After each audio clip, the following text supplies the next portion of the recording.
నమస్కారం అండి. 11వ తేదీ మనకి ప్రశాంతంగా ఓటింగ్ జరిగింది 4 మున్సిపాలిటీస్ కి.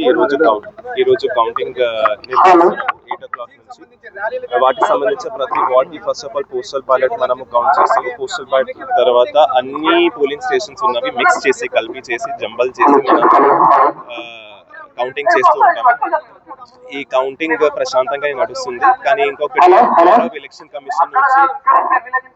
గౌరవ ఎలక్షన్ కమిషన్ నుంచి 2 ఇన్స్ట్రక్షన్స్ వచ్చినాయి. ఆ 2 ఇన్స్ట్రక్షన్స్ ఏంటి అంటే, మనం గెలుపు పత్రం ఏదో ఉంటుంది, అది మనం క్యాండిడేట్ మాత్రంకి ఇస్తాము, వేరే వారికి ఇవ్వబడదు. ఈ రోజు వారి ఖచ్చితంగా రావాలి, ఇక్కడ తీసుకుపోవాలి. సెకండ్ ఆఫ్ ఆల్ ఇంకొక ఎఫిడవిట్ తీసుకోమని అంటున్నారు ప్రతి విన్నింగ్ క్యాండిడేట్ నుంచి, దట్ వారు ఇంకా ఎంసీసీ లోపల ఉంటారు, పని చేస్తారు. సో దట్ మనకి ఎంసీసీ ఇంకా 16th వరకు అమల్లో ఉంటుంది, దట్ ఈస్ ఇండైరెక్ట్ ఎలక్షన్ వరకు. అప్పటి వరకు వారు ఏదో విధంగా మనకి సహకరించి వచ్చారో అలాగా సహకరిస్తారు. మనం